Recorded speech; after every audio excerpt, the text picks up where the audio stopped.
Alright, YouTube, Trump has managed to both please and displease me with a couple of the things that he's now talking about. One of them is a big plus for him, and that's the internet. Specifically, Ted Cruz is actually congratulating him for this too. Now, I understand Cruz isn't really a constitutionalist. He's doing this primarily for a political gain, as opposed to maybe like Rand Paul or somebody like that who probably does give a damn.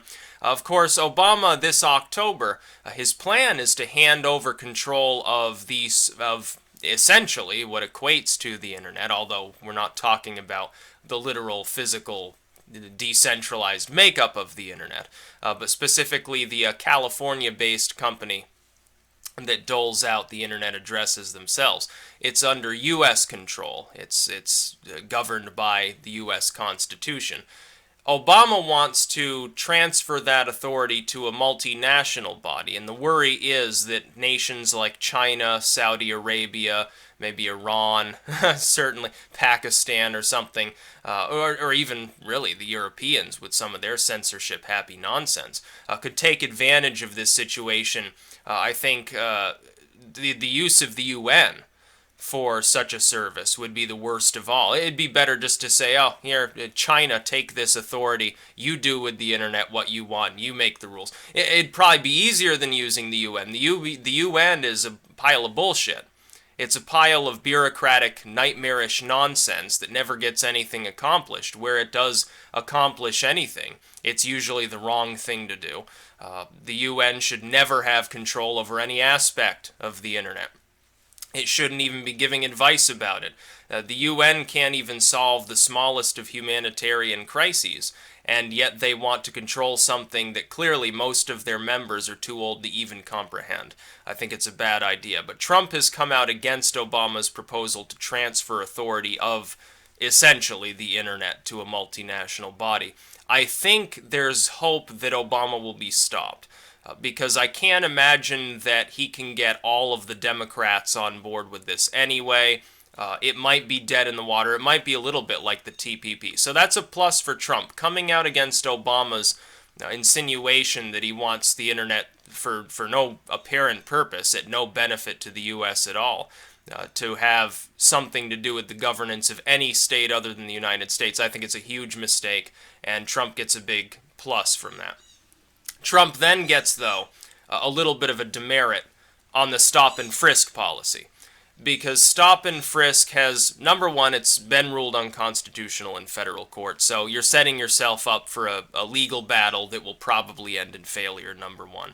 Number two, it seems to be ineffective. Number three, I don't want to live in a country, and I think most people would believe this, where people would expect that officers might randomly stop them on the street for no real suspicion of any crime or anything, and just, shake them down. Especially when you combine this with civil asset forfeiture, it's even worse. If it were just, okay, we're going to stop, ask you a couple questions, maybe tell you to turn out your pockets, that's bad enough.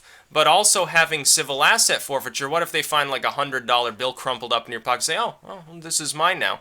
Now, it's already been established in many of these states that use civil asset forfeiture, there doesn't actually need to even be a crime going on when they seize some sort of physical asset you've got on your person, your watch, your money or whatever. It's a legalized form of petty larceny, essentially. It's a form of theft. Now, extrapolate this to a situation where some of these more corrupt forces may also be able to be empowered to use stop and frisk, and you've got a major problem potentially. You're going to see the number of complaints about this skyrocket. So that would be a demerit on Trump's part. I can't possibly support the idea of expanding stop and frisk. In fact, it's terrible, especially because this is sort of twain with the Clintonian policies of the tough-on-crime ordinances that fucked up the inner cities to begin with. Now, Clinton has to take ownership of that herself. She and Bubba Bill need to take ownership of that real fucking fast because people are starting to talk about it more and notice it more. But for Trump to jump aboard with one of the worst policies from this sort of era of crime fighting, it's astonishing. It bewilders me why he would think this is a good idea. Yeah, it's framed in the context of North Carolina, critical state, by the way, like the closest swing state it could be right now, is being rocked by protests and looting. Okay, score some political points.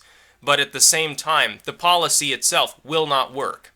and it should not be implemented. It would get shot down by the Supreme Court. Doesn't matter, by the way, if you had 9 conservative justices, they'd shoot it down too. It'd be a 9-0 decision. There won't be any dissent. It'll be fairly clear. Yeah, someone, just because they have a badge, can't say, oh, well, this person looks like, maybe I should stop and frisk them without even the slightest iota of reasonable suspicion. And that's really upon what these laws should be bound. There has to be a suspicion of a crime, get a warrant if it involves someone's personal property. There should be no civil asset forfeiture.